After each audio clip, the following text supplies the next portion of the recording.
Smart is very much a buzzword at the moment. We've had smartphones around for 10 to 15 years or thereabouts, and smart home technology is one of the fastest growing market sectors in the country. But what is a smart home? What constitutes a smart home? For some people, a smart device, let's take smart lighting for instance. Now, can you really say that being able to use a voice control like Alexa to turn on a light bulb is smart? Now, I don't really think you can. That's just using your voice as a switch instead of your finger on a switch, and saves you having to get up from your chair to do it. Yeah, it's clever, it's modern technology, but I don't really think it's smart.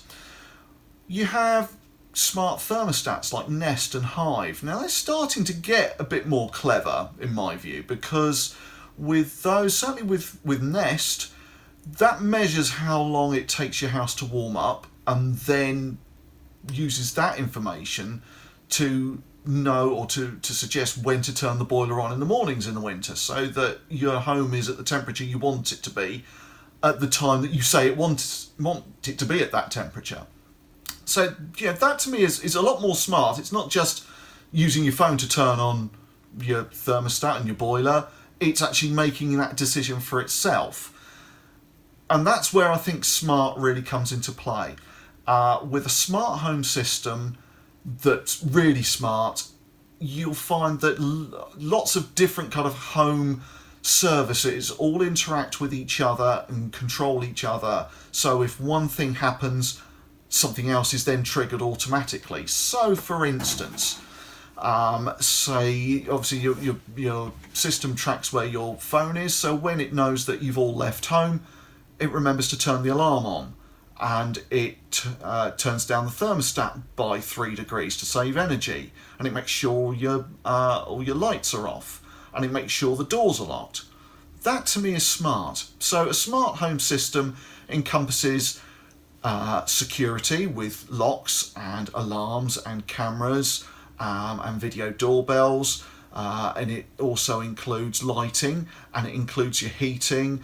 It can include things like garage doors. It can include small appliances like hair straighteners. So for instance, like with the scenario that I just said about when you've left home, it makes sure that the hair straighteners are turned off or the iron's turned off.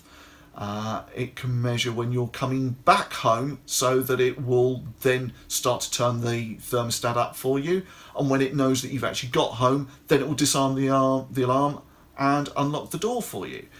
Smart is when you open a door, say a door to a cupboard, and the light in the cupboard automatically comes on, and when you close the door it turns that light off again, so that you're not constantly wasting electricity because someone's forgotten to turn the light off.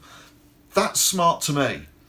I think in another 10, 12 years time, I think smart home technology will have been used an awful lot more, and I think we'll start to think of smart home technology in the same way that we think of smartphones now, and that everybody's got one, and in 10 to 12 years time I think everybody will have a smart home to a lesser or greater degree.